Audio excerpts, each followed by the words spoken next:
মাছের লেজ ভর্তা এখন হবে। এর কিছু প্রসেস আছে তৈরি করার, তো সেটাই এখন হচ্ছে। তো কেমন স্বাদ হয় সেটাও বলবো। তবে যখন ভাজি করা হয় এর কালারটা কিন্তু অনবদ্য। তো এখন রান্নার প্রসেস হয়ে গিয়েছে। তো এখন হলো কীভাবে এর সূক্ষ্ম সূক্ষ্ম যে কাঁটাগুলো, এগুলো খুবই আস্তে ধীরে বেছে বেছে বেছে বেছে এই খাবারটা তৈরি করতে হয়। আমি শুনেছি যে স্বাদ বলে অনবদ্য সুস্বাদু। তো কখনো খাওয়া হয় নাই, আজকে খেয়ে দেখব কেমন স্বাদ। তো ধৈর্য সহকারে ভিডিওটা না টেনে সবাই দেখবেন। সূক্ষ্ম সূক্ষ্ম সূক্ষ্ম সূক্ষ্ম করে আপনার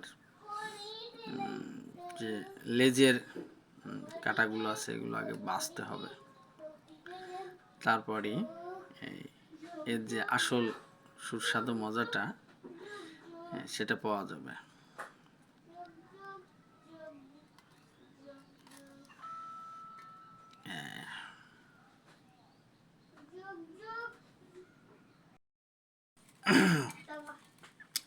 চলছে কাটা ডিম ভাজি তরকারি। তো এটা হচ্ছে কার জন্য তৈরি করা হয়েছে, কে বা খাবে তাকে অবশ্যই না দেখলে নয়, তাকেও দেখাবো। এটা হচ্ছে তোমার তরকারি, তাই তো? হ্যাঁ, এটা সে হচ্ছে ডিমের তরকারি খাবে। মাওয়া ঘেটে যেহেতু আমাদের খাওয়ার সৌভাগ্য হয়নি, তো আমরা বাড়িতেই ট্রাই করতেছি ঘরোয়াভাবে ইলিশ মাছের লেজ ভর্তা। তো এটা আপনাদের সাথে শেয়ার করলাম। এর মূল সমস্যা ছিল ছোট ছোট ছোট ছোট কাটা, লেজের ভিতরে যে ক্ষুদ্র ক্ষুদ্র কাটা থাকে, এটাই মূল সমস্যা। এটাই সুন্দর করে মাছের কাটাগুলো, লেজের কাটা আর কি, এখন তৈরি করা হবে মশলা। এই যে সেই লেজের যে মূল মাছ, সেটা এখন বেছে এখানে রাখা হয়েছে। তো এখানে আমরা কাঁচামাল হিসেবে কুচি নিচ্ছি। কাঁচা পেঁয়াজ, পেঁয়াজ কুচি, ওইখানে আপনার লবণ, এখানে শুকনো মরিচ। তো এর সাথে কি তোমার ইয়ে হবে, সরিষার তেল নাকি? হ্যাঁ, এর সাথে মিক্স করা হবে সরিষার তেল। তো আমার মনে হয় আর একভাবেও খাওয়া যায়, সেটা হচ্ছে আপনার ই করে ওই যে পেঁয়াজ কুচি ভাজি করেও এটা গরম তেলে দিয়ে খাওয়া যায়। এটা হচ্ছে সরিষার তেল। সরিষার তেল এখন সরিষার তেল দেওয়া হচ্ছে।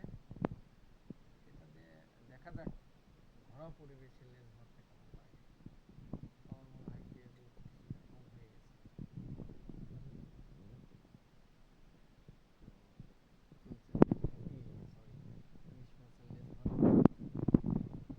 আপনারা তো বাংলাদেশের বিখ্যাত লেজ ভর্তা খেতে মাওয়া ঘাটে গিয়েছেন অনেকেই। যাদের সৌভাগ্য হয়নি বা যারা যান নাই, তারা এইভাবে বাড়িতে বসে লেজ ভর্তার স্বাদ গ্রহণ করতে পারেন। সবাই এই রেসিপিটা ফলো করতে পারেন বা এইভাবে তৈরি করে খেয়ে দেখেন, অনেক মজা হবে, আমি আশাবাদী। তো এখন আমরা খেয়ে দেখবো যে আসলে কেমন সুস্বাদু।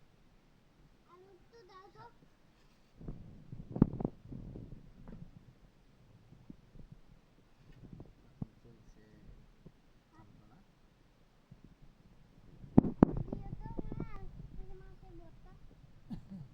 মাছের ভর্তা খাবা গরম ভাতে, গরম ভাতের সাথে আপনার ইলিশ মাছের এর সাথে না খেয়ে আমি একটু হাত দেখেই দেখি কেমন লাগে। তো এটা হচ্ছে সেই লেজ ভর্তা। তো আসলে অনেক সুস্বাদু দর্শক। তো আপনারা এইভাবেই বাড়িতে ইলিশ মাছের ভর্তা ট্রাই করে দেখবেন, অনেক সুন্দর, অনেক সুন্দর। তো এখন আমি তাহলে সবাই ভালো থাকবেন। আজ এ পর্যন্ত কি